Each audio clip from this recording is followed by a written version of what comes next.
kill everyone over the age of 10.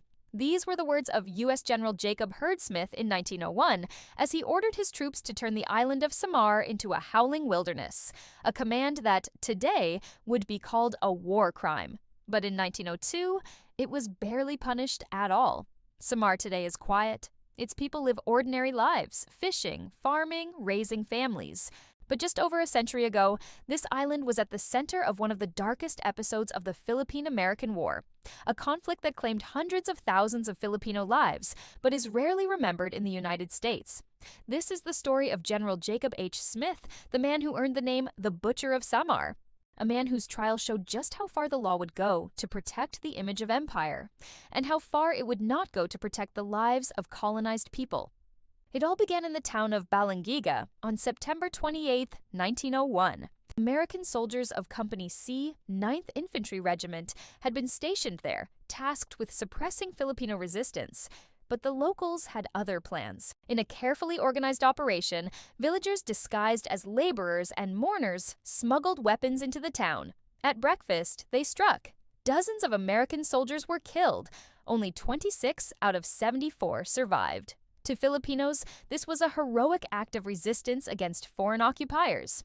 To Americans, it was a massacre, a humiliation that demanded vengeance, and that vengeance would come through Jacob Smith. Jacob Hurd Smith was no stranger to war.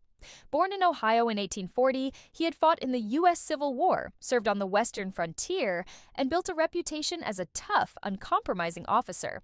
But by 1901, at age 61, he was known more for his temper than for brilliance.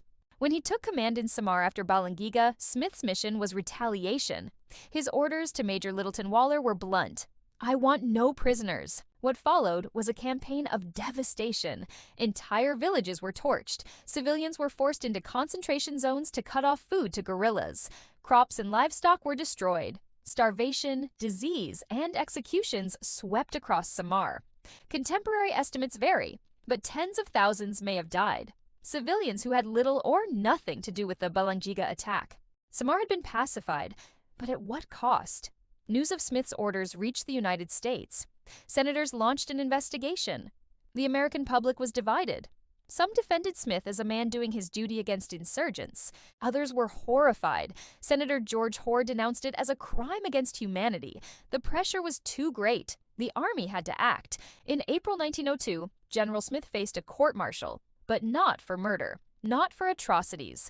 Instead, the charge was conduct to the prejudice of good order and military discipline. The trial was quick. Witnesses recounted his orders. Smith did not deny them. He admitted he wanted Samar devastated. The verdict?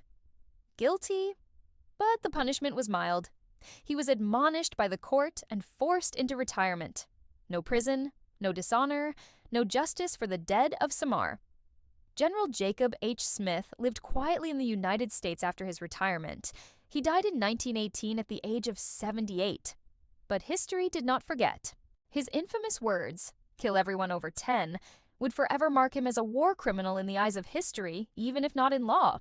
It was only after World War II, with the Nuremberg and Tokyo trials, that the world created the legal category of war crimes. Had Smith lived in that era, he might well have faced charges of crimes against humanity.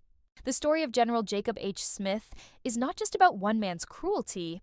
It is about empire, vengeance, and the value placed on human life under colonial rule. For the people of Samar, the scars remain. For the United States, it is a reminder that even nations claiming to spread freedom can commit atrocities. History has rendered its verdict. Jacob H. Smith will always be remembered as the Butcher of Samar,